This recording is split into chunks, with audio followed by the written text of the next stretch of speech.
life, in our personal life, are we saying yes and to everything that's happening to us? Yeah. Right? You don't have to like it, but are you accepting it? And once you accept it, what are you doing with it?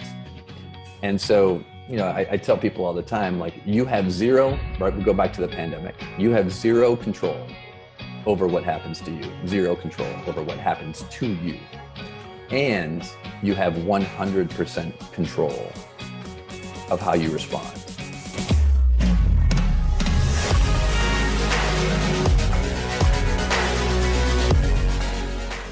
Welcome to the Elev8 podcast. I'm your host and coach, Tyler Johnson. Thank you for tuning in. If you are a return listener, I'd be grateful for your rating or review. And if you dig this episode, give us a like or share. And now, whether you've tuned in to elevate your mindset, your game, or just your day, you are in the right place. My guest this episode is the founder of Live, Yes, and sharing his interactive and inspiring message of purpose, authenticity, and collaboration with audiences and companies across the United States. He is currently the leadership and team dynamics coach for the United States men's national soccer team. He has also worked with, in his career, Georgia football, the Chicago Cubs, Miami Marlins, Cincinnati Reds, New York Yankees. He's also the author of 3 words of Getting Unstuck, Live, Yes, and. Welcome to the Elev8 podcast, Travis Thomas.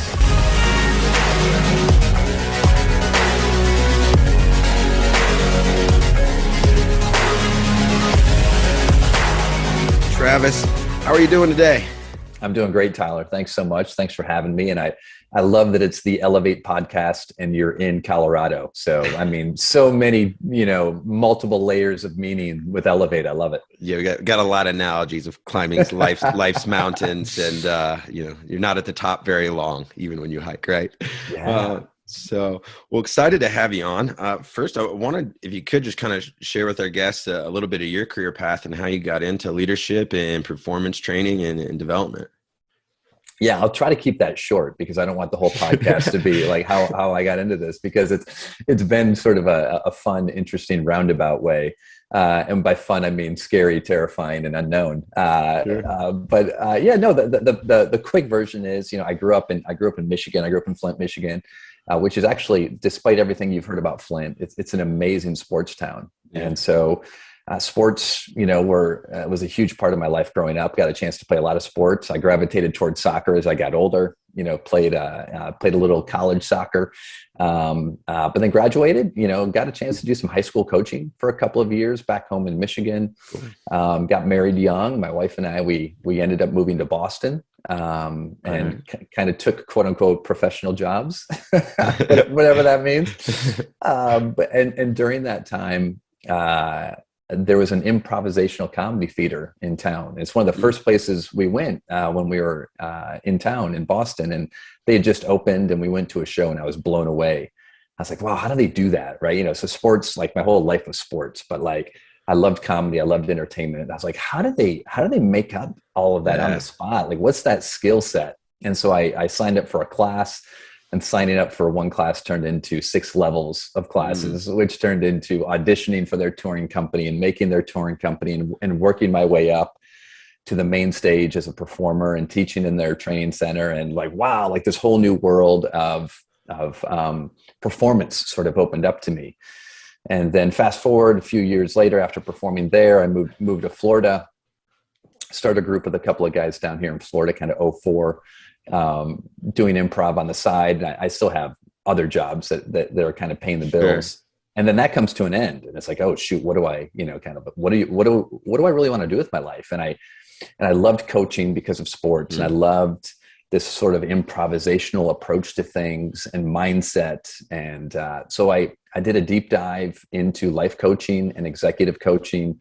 I also did a deep dive into debt during this time, and then throw in sort of the real estate, recession of the 2008, and things were bleak, but I knew what I wanted to do. I wanted to get into coaching and public speaking, and really over that time period to kind of where I am now, it just, from living at a boarding school and being a mentor to young people, to getting into corporate training and executive coaching and life coaching, and then my path took me to IMG Academy down here in Florida, where I was a leadership coach working with, youth college and professional athletes on mindset and using a lot of these improv games and tools as a way to teach, teamwork and mindset and collaboration. And then I left in 2015 to go off on my own and do my own thing under the umbrella of Live Yes and being the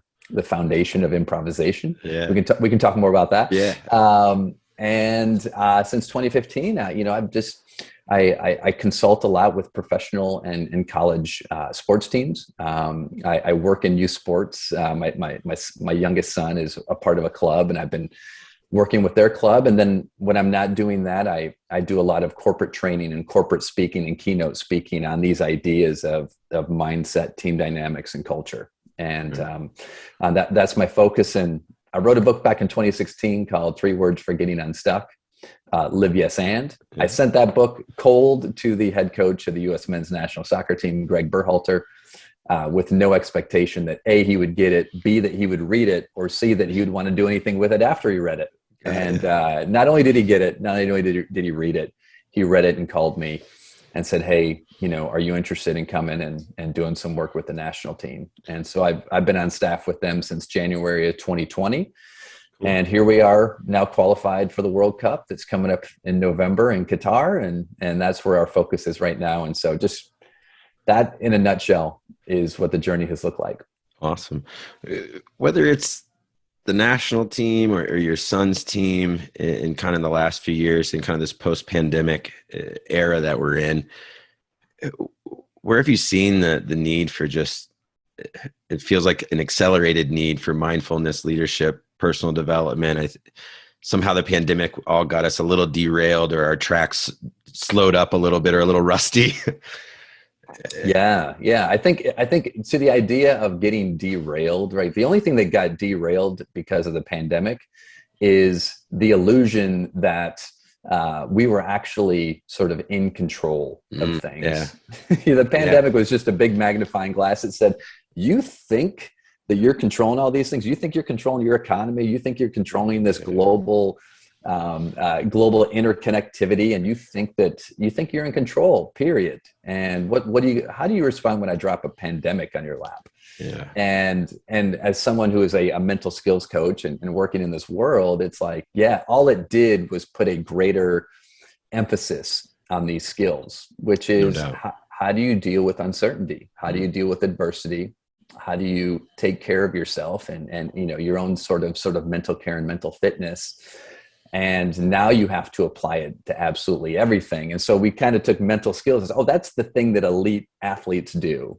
And it's like, no, this applies to everyone. And so to your point, when I'm working with, say, youth soccer players, 10 and under, 12 and under, 14 under, the skill set is no different than what I'm talking to, professional players with. Maybe the language, the approach is different, but the skills are not any different. And I think that's why sports are such a great tool to help us prepare with the other uncertainties of life. No doubt. Live yes and. I want to talk a little bit more about that, like you knew. One of the favorite games I like to play with coaches and student athletes is the question game. Yeah. I just a lot of fun, unlock some lessons. But talk a little bit more about those 3 words. For those that maybe haven't read the book, we'll have the book linked up here.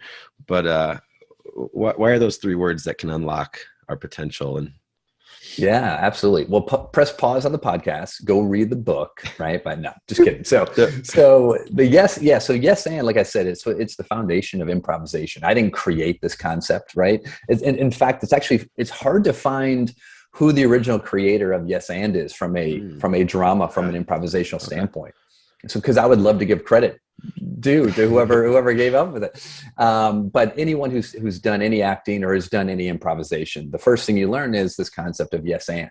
And so all that means, Tyler, is if you and I are performing together. Actually, Tyler, you and I we can do this right now. You didn't know you were going to be on the spot. You ready? All right. So Tyler, you and I are going to pretend that we have weekend plans, right? All right. But we're going to talk about our weekend plans.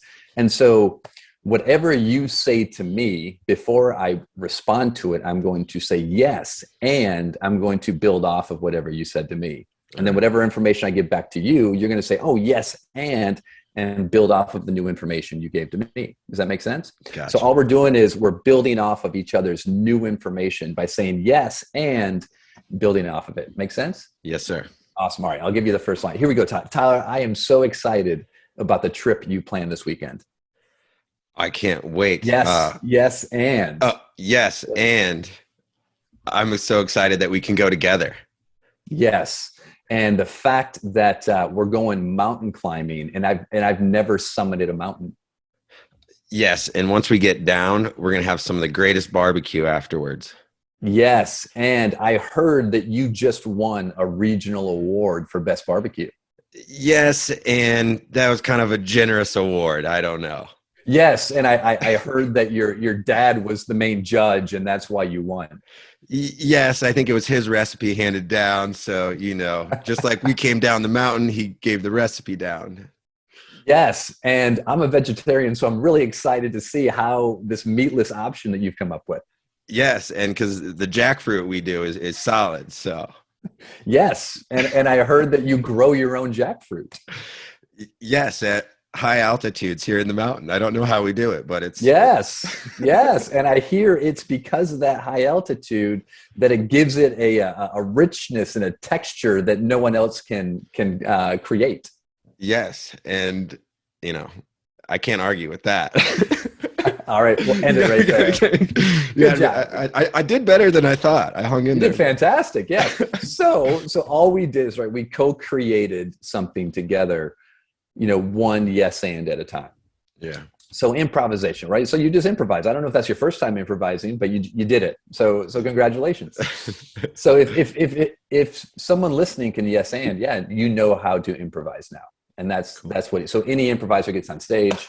You and I have an agreement. Whatever you say, I'm going to yes and you. Whatever I say, you're going to yes and me. Whether we are actually saying the yes and, what we're doing mentally is listen and build, listen and build. You've got the ball, you throw it to me, it's an idea. I catch the idea, I accept it, and I throw you an idea back. Boom, boom, boom, boom, boom. So yes, in the world of improvisation is acceptance. I agree with your idea. I'm not going to say, no, that's a stupid idea. And now I've completely killed the scene, and I've really killed the trust in our relationship, right? Oh, no. It's improv. We're making it up. So why would you disagree with my idea? So there's no reason to say no. So the yes is acceptance. Ooh, I don't have to like what you're telling me, but I'm going to accept it, right? You might say, Travis, you're the ugliest man on the planet. Yes, I am. And I've won that award for the last 10 years, right? I'm going to take your idea and build off of it. So yes is acceptance. It's agreement, right? The and is my response to it, my collaboration with it. I'm building off of it, right? So all improv comedy is based off of yes and. We can do anything now because we're doing it together and we're in agreement. And so whatever we find it together, and we're going to find a reason why it makes sense. Boom, that's how improv works. Now step off the stage, Tyler, right? And say okay, you leave improv class and you're driving home and boom, flat tire, blow a tire on the way home. Well, how do you feel about that? It doesn't really matter. So you have to say yes and to it, right? Yes, I've just blown a tire. And what am I going to do about it? Okay, I'm going to call AAA. Okay, I don't have AAA. Oh, I'm going to call my wife to come pick me up. I can't. While I'm waiting for the tow truck, I'm going to call my dad, who I haven't talked to in a few months. Sure. Or I can be like, I can't believe I got a flat tire. This sucks. It's my wife's fault. Can't believe this. The world hates me. Everything always goes wrong. It's sort of your choice. Your choice is what you do with it. So in our life, in our personal life, are we saying yes and to everything that's happening to us? Yeah. Right? You don't have to like it, but are you accepting it? And once you accept it, what are you doing with it? And so, I tell people all the time, you have zero, right? We go back to the pandemic. You have zero control over what happens to you, zero control over what happens to you. And you have 100% control of how you respond. Yeah. And so many of us, myself included, give so much time and energy to what is happening to us instead of focusing our time and energy to how we're going to respond to what is happening to us, which is the only place we have any type of impact or power is in our response. And so as athletes get that, right? Hey, we just gave up a goal. Yeah, we just gave up a goal. All right, we can complain, we can point fingers, we can be like, screw. Oh, yeah, we gave it up. And what are we going to do about it? Hey, we need to tighten up our marking. Hey, we need to be more aggressive. Hey, we need to wake up, right? Actions. What are we going to do about it? Right? You can call that neutral thinking, right? We talk about limitless minds, right? Yeah. Trevor Moawad, Russell Wilson, they coined this idea of neutral thinking. Shift to neutral. From neutral, it's that yes. Yeah. I'm just in acceptance. This is what's happening, right? And so it's accepting what is. I like to say when you're in that yes and mindset, you're in radical collaboration with reality. I like that. Yeah, you don't have to like what's going on, but you have to accept it. Yes, and now I can actually do something about it. You cannot progress until you say yes, right? That's what is denial. Denial is not accepting that what is happening is happening. And so nothing happens. We're just stuck, right? Yeah. 3 words for getting unstuck, right? Is the live yes and. You're just stuck until you yes and it. Yeah. So, and being stuck doesn't make you a bad person. It makes you human.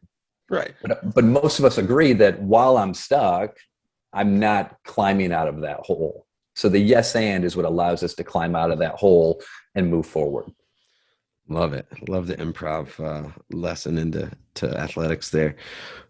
If you could wave a magic wand and every student, athlete, and coach wakes up with a mental skill tomorrow, what would you want them to wake up with?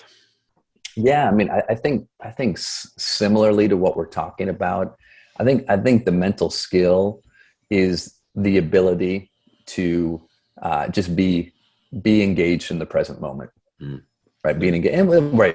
It's what all of sure. All of my work as a mental coach, right? It's giving people tools to allow themselves to be more present, to be engaged in the present moment. Where is life happening? Right now. Right here. And then right now. And then right now. Yeah, right here, and then right here, and then now, and then now, and then now. It's not then, it's not when, right? It's not past, it's not future. Well, what's going to happen if we win? That's the future. Well, remember when we lost last week? That's the past, right? Well, what's the economy going to do? That's the future. Remember when we lost all our money? That's the past, right? We spend, I think the research, Tyler, is that less than 50% of our conscious thought is in the present moment. Yeah. Right? Which means the rest of that time we're either thinking about what has happened or what could happen, which doesn't allow us to deal with what is happening. So my job is just to try to give people tools so that they can come back and re-engage with the present moment as quickly as possible. And it's just a muscle, right? It's an awareness muscle that allows us to notice when we're distracted so that we come back to the present moment. Right. So like working with soccer players, right? Especially youth soccer players. I'm like, okay, guys, girls, like what are all the different things that are going to distract us in a typical game, typical match? Boom. The parents yelling, our parents, their parents, a bad referee. It's hot. I'm Florida, right? It's like, It's 90 degrees and humid, right? It's Denver. It's snowing, right? Like the field conditions, the other team, like what happens if we win? What happens when we lose? Injuries, knocks. So yeah, like you just list them all. Here's all the noise. Here's all the distractions. And it's not if, but when. It's not if those things happen, but when they happen. That's what the game is, right? We're overcoming all these different adversity. So the key, and I think this, Tyler, is a big misconception with mental skills and mental toughness and meditation is like, oh, the key is to not get distracted. It's like, no, it's impossible, right? So the key isn't to not get distracted. The game becomes how quickly can we notice we're distracted, and so that we can get back to the present moment, so that we can take this pressure off of our shoulders of the goal is not to get distracted. Don't get distracted. Oh, I'm distracted. Oh, I'm such a loser. I can't believe this. I'm so bad. And now I'm beating myself up. And now I'm more distracted because I'm thinking about the fact that I'm distracted. Right. So take the pressure off that the goal is to not get distracted. No, the game is how quickly do I notice when I am distracted, and how do I get back to the present moment? So I tell these soccer players or any athlete, when you notice you're distracted, that's the key. When I notice I'm distracted, what helps me get back to the present moment? Ask yourself the question, where's the ball? Where do I need to be? Right? Where's the ball? Now I'm paying attention to the present moment. Well, the ball is over here. And now I'm asking myself, well, if the ball is over there, where do I need to be? Oh, I need to make this, I need to move up, or I need to push up, or I need to drop back, or I need to get on my man. So now our focus turns to present action in the now. Yeah. And another way I've heard, just less athletic terms, but, getting to present is, what do you hear? What do you see? What do you feel? Yeah. Right. And I think in that example and the one you just shared, is there another tool like that you, whether it's soccer related or anything, that helps athletes or people get in the present, that I think is besides, I think giving coaches and athletes tools besides breath is useful, but I think the actionable steps that like your example gave, what are some other tools to kind of help get present that have that actionable? Yeah. And again, you can use it in the world of sports, or you can use it in day-to-day life. Right. And so for anyone out there who, again, what happens in sports when we lose our focus is, we're overthinking. There's too many things that we're thinking about instead of what we're doing. Right. So I'm a big proponent of turning things into action, making the complex simple. Right. So again, if a lot of times what I'll do, especially with youth players, is as they're running out onto the field, right, I'll grab them. Hey, I do this with my son. I was like, hey, let's say whatever position he's playing, I'll say, hey, what two actions can you focus on that's going to make you successful? Right. So now instead of thinking about the what ifs, what actions can you focus on? Winning balls and switching fields, winning balls, switching fields, winning balls. All right, awesome. Right. Focus on winning balls and switching fields. Go. And so it's taking the abstract and making it specific, action oriented. Yeah. Right. Again, the misconception with mental skills is that, elite performers have the ability to think about a lot of things at once and process it and perform at a high level. No, it's the opposite. Yeah. Yeah. Elite performance is the ability to cut through the noise, to identify what are the 2 or 3 most important things I need to be focusing on, and then just focusing on those. Yeah. So we're taking the big and we're making it really, really small. Yep. And the way we're able to do that is where, well, I have experience as a player. I have experience in this profession. I have experience. Experience has taught me this is the most important things to focus on. Yeah. And so when you combine experience or talent with the ability to focus is where you have optimal performance. Right on. Love it, Travis. On your soccer experience, and that continues at, the youth level and the high level, if you could change something about youth soccer in America, long list. Where would you start? Yeah. I guess what would be one of the, simple, accessible things? Yeah. Well, that word accessible, right? I mean, this is above my pay grade. The first thing to do is again, whether it's soccer or all sports, is from an accessibility standpoint, we need to make them inclusively accessible to everyone, regardless of your financial situation. Right. So from an accessibility standpoint, like, we need to flatten that. And it's not a problem we can't figure out. It's a willingness to do it. Beyond that, I would say, and obviously working in youth sports, the thing that you see all the time is the children are not the difficult ones to work with, right? Children are a piece of cake, right? If you're a coach and you've got a child who wants to be there and you're creating a fun environment and they understand that you care about them, that's a huge piece. They understand that you care about them. You're going to get them to do anything. You're going to get them to do anything. They're having fun and you care about me, man, I'll do anything. The most important piece in that, which becomes the biggest obstacle, is just parents, Sure. And I'm not going to vilify or demonize parents just because I'm a parent too. And I can quickly shift into, dad mode, which is very sort of, maybe not the most open-minded to thinking about the big picture, which is,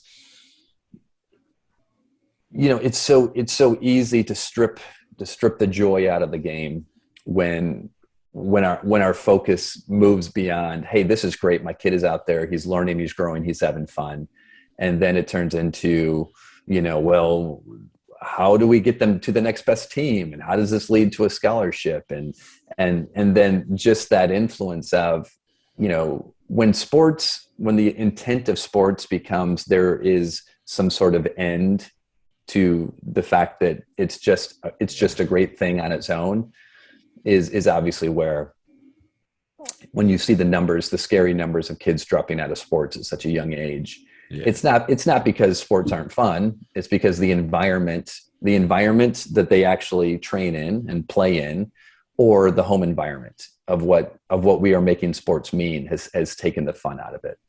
I grew up where I played travel soccer growing up, but I used travel lightly. The furthest I maybe traveled for a game when I grew up was 2 hours, Sure. And I was training in season, maybe twice a week for travel. And I was playing school sports, and I was playing 3 sports, and I was playing with my buddies in the backyard. And it was this sense of like, sports were fun, period. Sports were fun, and we were super competitive. And when you try to professionalize things down to where you strip the fun out of it, it gets to where we've gotten today. No, I echo and love what you said about creating that environment. If you can create that fun, engaging, caring environment, it's a thriving environment. I don't know what, teach some soccer, teach whatever sport, but if you can do that, kids are going to learn and grow. Yeah. I mean, my youngest is 14. He's been playing in the same club for 7 years. We're going to go have a different, we're going to go to a different city next year, not because of soccer, but because of family. And so he's going to have a new experience, right? It's like, awesome, new experience.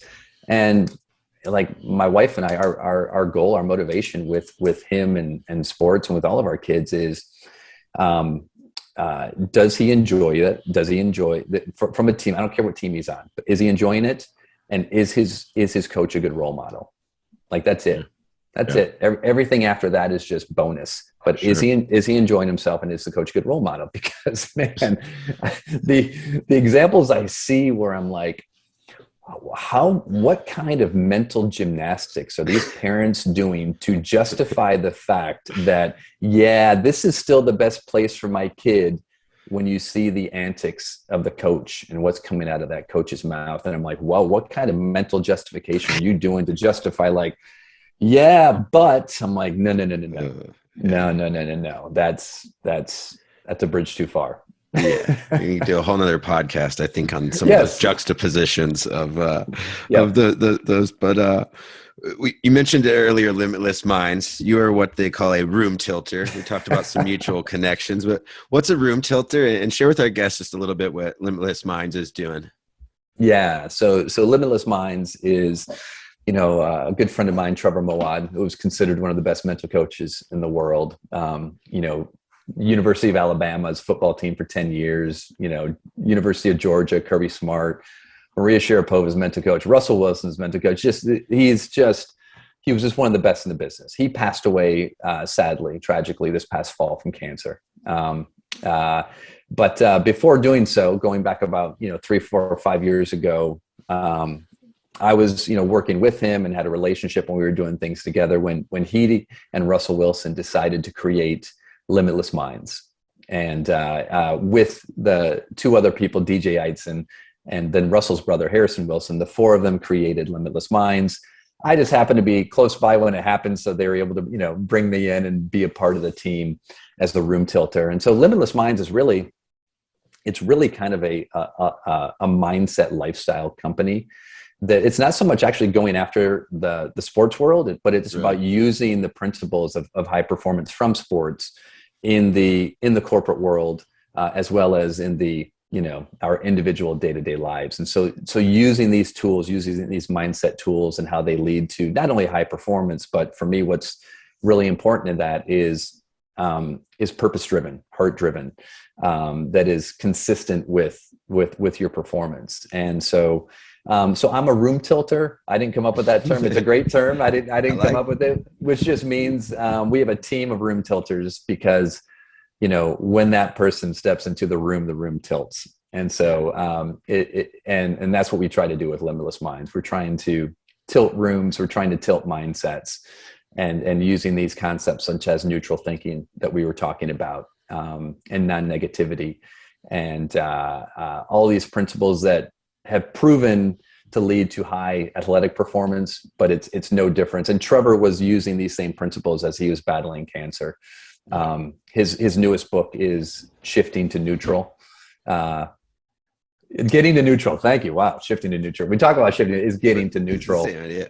which is him. The first book was It Takes What It Takes. And not knowing that the book that he wrote was going to be the next book was going to be how he was applying those principles to his own life. Yeah.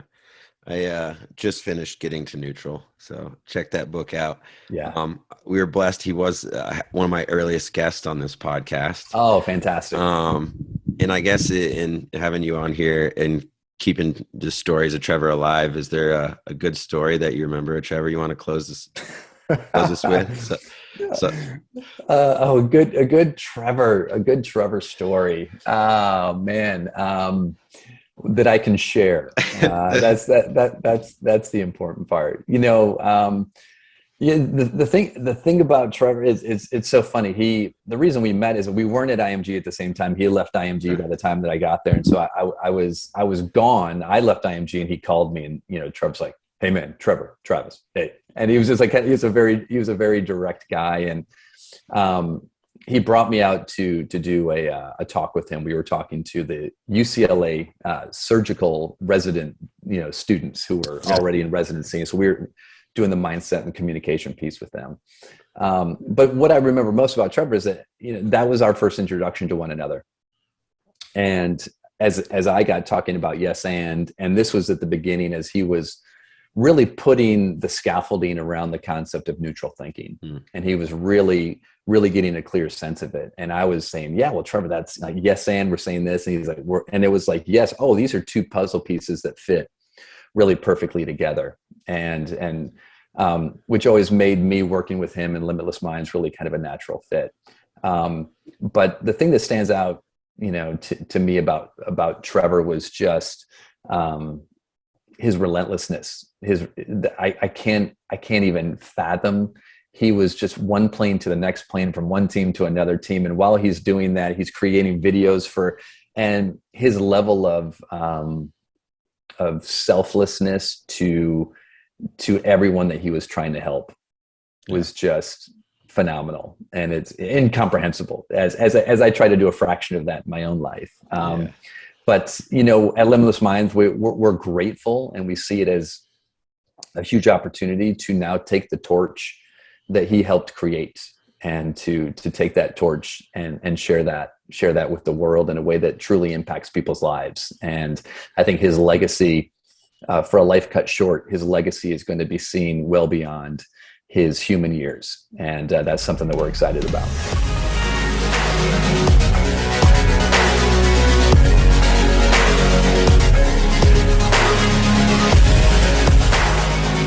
Thank you for tuning in and all the way to the end. Appreciate that. If something this episode caught your ear, is useful or unique, I would love if you would share it, or, a thumbs up's always encouraging as well.